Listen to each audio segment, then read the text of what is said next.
На международной выставке в форуме «Россия» состоится бракосочетание по всем традициям народа Саха. Бракосочетание Уру-Алгыга познакомит зрителей со всеми тонкостями обряда одевания невесты.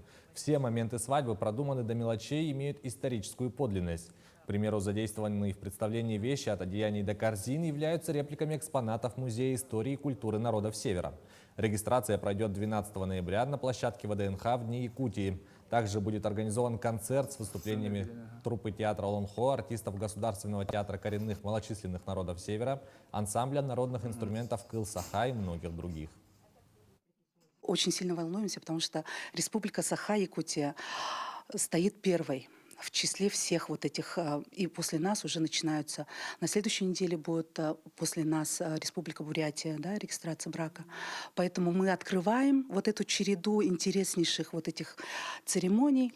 И вообще вот церемония брака с выездом, как-то вот показывать именно культуру наших республик, это была вообще идея очень новая для нас, никогда такого раньше не было.